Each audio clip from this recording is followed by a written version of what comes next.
So in section 9-3, we're going to be rewriting radical expressions. So this is maybe a skill you've done in the past, but we're going to practice it again because we're going to be using it in this section whenever we don't get a nice answer. I really do not want a decimal as an answer. I would rather you give me a simplified radical. So on this first one, if we look at it, basically what I'm going to do is make a factor tree and figure out what numbers multiply to be 27. Well, I know that 3 times 9 is 27. And what I like to do is whenever I break down a number, I cross it off. So I'm not going to use that 27 any longer. Then I'm going to break down this 9 because I know 9 is 3 times 3. So I broke that down and I'm going to cross it off. And it looks like I really cannot break down any of these 3's any further because it would just be 1 times 3, and that's not really helpful. So what I'm looking for is pairs. I see that I have a pair of 3's right here, and then I have another 3 that's not going to make a pair, so I like to call it a leftover.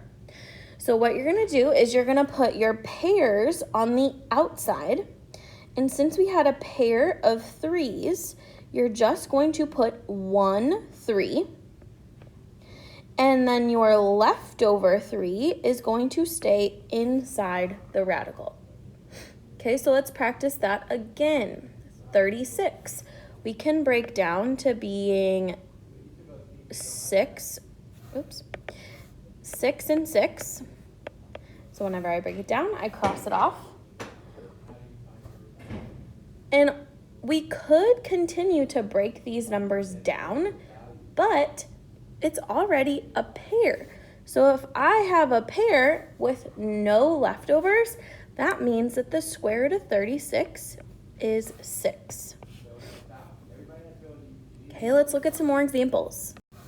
All right, on this one, this looks a little different. We have a number out front, but that's okay. We're going to ignore it for a minute and we'll bring it back in after we break down this square root. So 12 can be broken down to 4 times 3. 4 can be broken down to 2 times 2. And that looks like it's as far as I can go. So I have a pair of 2's and a leftover 3. Now, I also had that 8, so I'm going to bring that 8 down. My 2 is going to come out front, and I'm going to multiply those two numbers. And my leftover is going to go inside my radical, so square root of 3.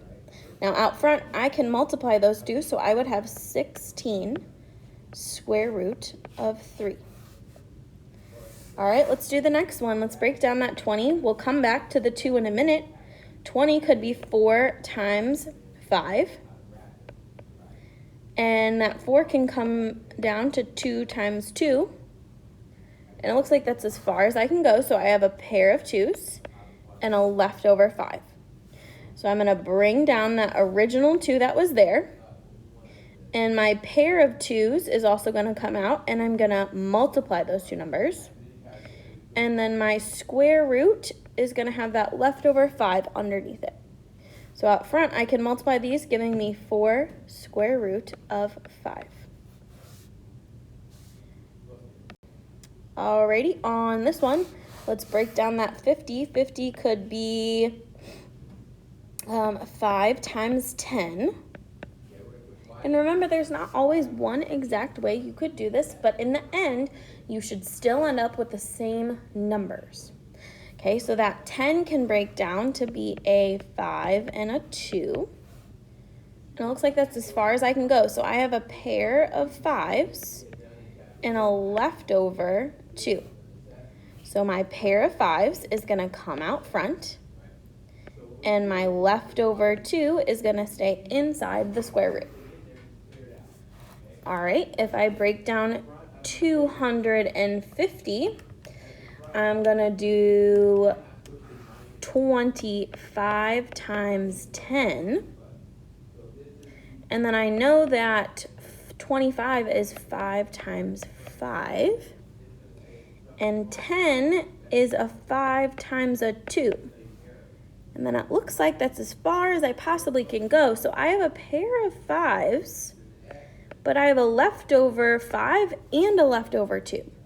So what I'm going to do is I'm going to put my pair out front, and my leftovers are both going to go inside that square root, and I'm going to multiply them. So that's going to give me 5 square root of 10.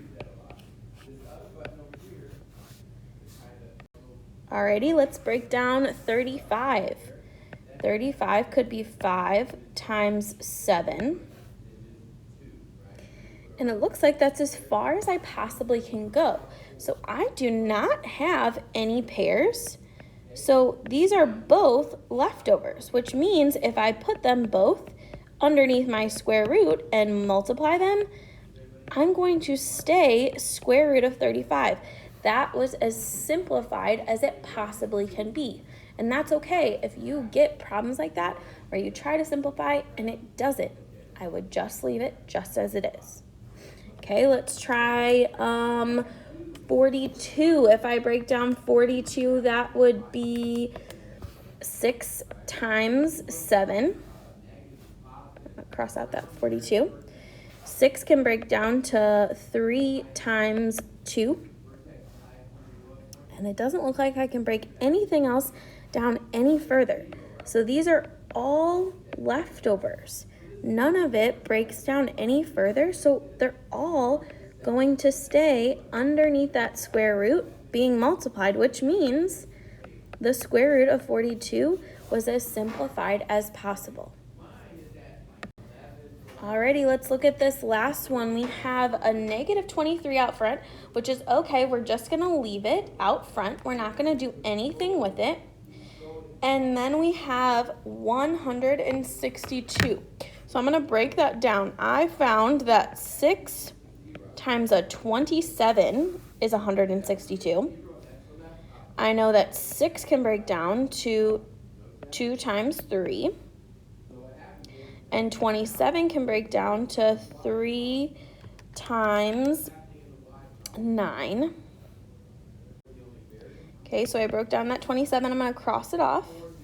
Then it looks like we can also break down this 9 to 3 times 3. So that's as far as I possibly can go. And I see I have a pair of 3s here, and I have a pair of 3s here. And then this 2 was left over. So what I'm going to do is I had that original negative 23 that's still going to stay out front. Each of my pairs are also going to come out front. We had a 3 and another 3. And we're going to multiply all those numbers. And then our leftover is going to stay underneath the square root. So if I multiply negative 23 times 3 times 3, it gives me negative 207, and then that square root of 2 is just staying as it is. Okay, last one. If I break down 88, we're going to come back to that negative 2 in a minute. 8 times 11 would be 88, and then I see that 4 times 2 is 8, and 4 can keep going to 2 times 2. So it looks like I have a pair of 2s and a leftover 2 and a leftover 11. So let's write out everything we had. We had originally a negative 2. And we also had a positive 2. That was our pair. And then those leftovers are a positive 2 and a positive 11. Then I'm going to multiply. So out front, negative 2 times 2 would give me negative 4. And underneath that square root, 2 times 11 would give me 22.